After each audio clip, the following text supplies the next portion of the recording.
द्वादश ज्योतिर्लिंग स्तोत्रम अर्थात द्वादश ज्योतिर्लिंग स्तोत्र में भगवान शिव के सभी ज्योतिर्लिंगों के स्थान और उनकी महिमा का वर्णन मिलता है। इस स्तोत्र का पाठ करने से भक्त को कभी अकाल मृत्यु का भय नहीं रहता है, लंबी आयु प्राप्त करके सभी तरह के सुखों को भोगता है। यह एक प्रामाणिक और चमत्कारिक स्तोत्र है।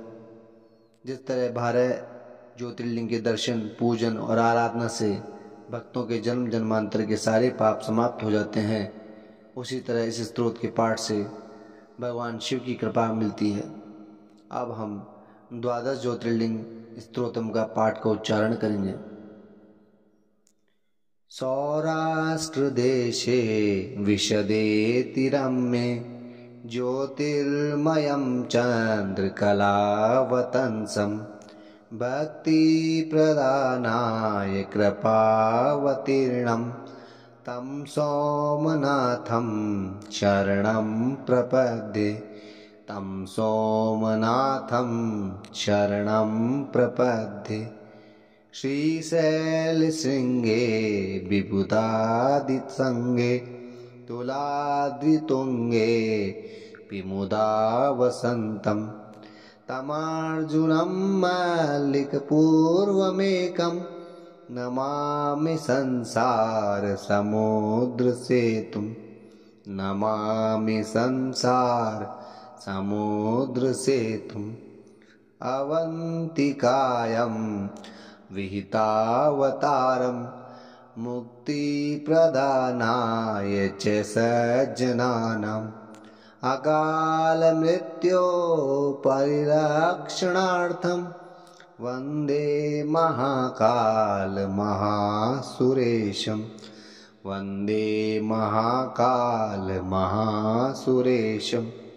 कावेरिकानर्मदयोः पवित्रे समागमे सज्जनतारणाय सदैव मान्धातृपुरे वसन्तम् ओंकारमीशं शिवमेकमीडे। ओंकारमीशं शिवमेकमीडे। पूर्वोत्तरे प्रज्वलिका निधाने सदा वसन्तं गिरिजासमेतं सुरासुराधीतपादपद्मं श्रीवैद्यनाथं तमहं नमामि। श्रीवैद्यनाथं तमहं नमामि। यामे संगे नगरे तिरम्ये विभूषितांगं विविधेश्च भोगे सद्मुक्तिप्रदमीशमेकं श्रीनागनाथं शरणं प्रपद्ये। श्रीनागनाथं शरणं प्रपद्ये।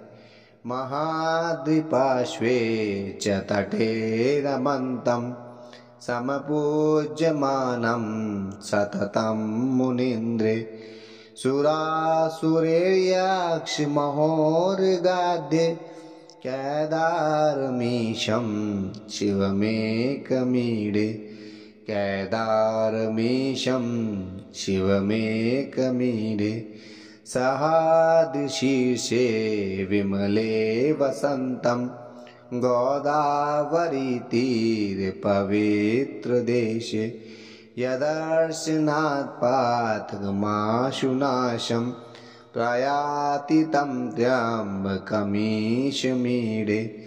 प्रयाति तं त्र्यम्बकमीशमीडे। सुताम्रपर्णी जलराशियोगे निबध्य सेतुं विशिखेरिसंख्ये श्रीरामचन्द्रेण समर्पितं तं रामेश्वराख्यं नियतं नमामि। रामेश्वराख्यं नियतं नमामि। यं डाकिनी शाकिनिका समाजे निषेव्यमाणं पिशिताशनैश्च सदेव भीमादिपदप्रसिद्धं तं शङ्करं भक्तहितं नमामि। तं शङ्करं भक्तहितं नमामि।